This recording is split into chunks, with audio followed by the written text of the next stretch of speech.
Hi, I'm Marty Nemko. May 1st is the national deadline for choosing a college, although there's often some play. Here are some factors to validate your choice or make the final choice or invalidate it. Prestige. Yeah, a degree from a brand name school ups employment prospects, and it feels good to tell family and friends that you went to a prestigious college, but the advantage is not as great as to always outweigh other factors such as those I'm going to mention. For example, community colleges lack prestige, but even A students might consider one.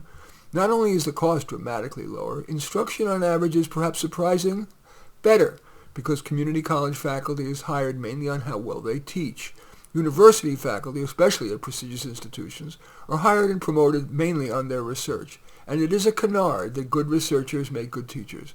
The skill set, the interests, the knowledge base of the researcher are different from the good undergraduate teacher. Another plus for a community college is that most students there live at home. Dorm living is overrated. Too often, that dorm living is less developmental and more a hothouse for bad behavior. A common worry is that community colleges won't be rigorous enough and not have enough bright students. That's usually incorrect.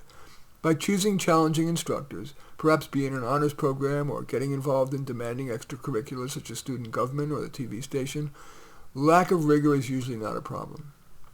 Another factor, level of difficulty.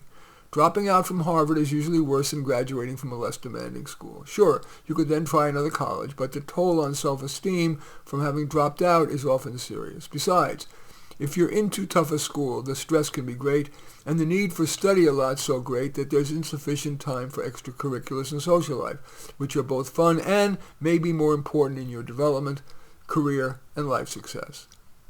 Proximity to home. A common error is to choose a college far from home. The reason given is to have a new experience and or get away from parents. Usually it's wiser to attend a college within what I call laundry distance, so your child could, if he or she wishes, come home for a weekend and vice versa. Also, at public colleges that would mean in-state tuition, which is dramatically lower. Weather. This is an underrated factor. The website's photos and spring visit may make New England winters seem romantic, but freezing your ass off for half the school year, stuck inside for the most part, is far from romantic. Weather is a factor that in practice may affect student happiness more than any other. Size. Size matters less than you might think. No one attends an entire institution. Even at the largest institution, you find your subsets. Wherever you attend, it is crucial that you, early on, find your subsets. Examples, students in your major, a themed dorm, honors, art, business, compatible friends from the dorm or in your classes, a faculty member or two, an extracurricular such as intramural sports or a political club. More important than any of those is that it matters less where you go and more whether you make the most of it. A student who makes the most of even a local community college can net gain more, even have better career prospects than a Harvard graduate who went through the motions. In any event, that's choosing a college. As usual, I welcome your thumbs up and accept your thumbs down. I always look forward to your comments and especially like it if you hit the share button below. Share on your social media so that my efforts can have broader impact.